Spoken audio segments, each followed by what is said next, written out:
ছোট্ট বন্ধুরা, আজ আমি তোমাদের খুব সহজ পদ্ধতিতে একটি কলার গাছ আঁকানো শেখাবো।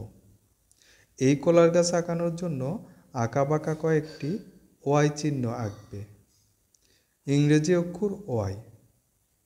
এই ওয়াইগুলো দিয়েই হবে একটি পূর্ণাঙ্গ কলার গাছ, যা তোমরা খুব সহজে আঁকতে পারবে। আমি এখন ওয়াইয়ের ডাল থেকে কলার গাছের কাণ্ড আঁকছি। তোমরা দেখো কিভাবে আঁকছি।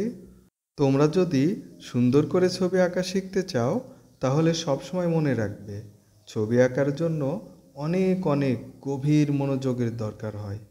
তুমি যদি মনোযোগ দিয়ে ছবি আঁকো তাহলে তোমার ছবিটি খুব সুন্দর হবে। আমি ছবি আঁকার সময় খুব মনোযোগ দিয়ে আঁকি। এবার দেখো, আমি কলার গাছের কলার যে ডাঁটাটা থাকে সেটা এঁকে নিলাম। এবার পাতার ডাঁটাগুলো আঁকছি। এভাবে আমি সবগুলো পাতার ডাঁটা এঁকে নেব। তোমরাও এভাবে এঁকে নেবে পাতার ডাঁটাগুলো। আর মনে রাখবে, পাতার ডাঁটাগুলো আঁকার সময় যেন পাতার ডাঁটাগুলো খুব সুন্দর হয়, যাতে পরবর্তীতে পাতা আঁকলে সেই ডাঁটাগুলো আরও চমৎকারভাবে ফুটে ওঠে। এবার আমি আগের আঁকাগুলো আরও গাঢ় করে নিলাম। এবার আমি কলার পাতার ডাঁটাগুলো লম্বা করে নিচ্ছি।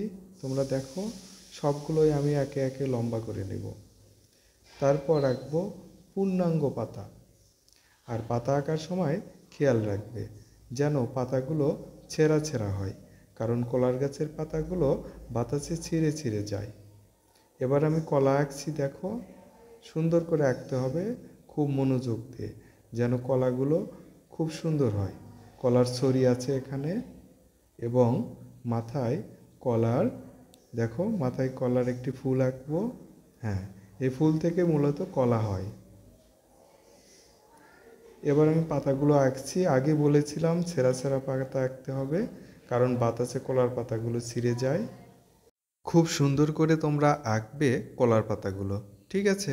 আমাকে এক বন্ধু বলেছিলেন যে আমি যেন কলার গাছ এঁকে দেখাই, সেজন্যই আজকে আমার এই ভিডিওটি করা।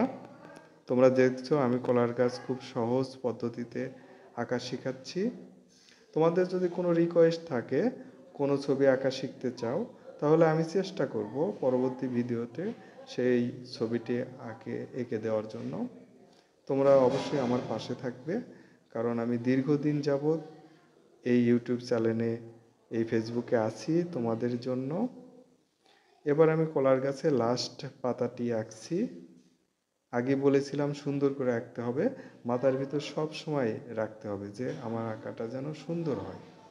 এবার আমি কলার গাছের নিচে নিচে সবুজ ঘাস আঁকছি। হ্যাঁ, যেহেতু পেন্সিলে আঁকছি সেহেতু সবুজ নয়। তোমরা আঁকার পরে ছবিটিকে অবশ্যই রং করবে। আমি একটি রঙের নমুনা ছবি তোমাদের দেখালাম। বলো কেমন হলো আজকের কলার গাছ আঁকা?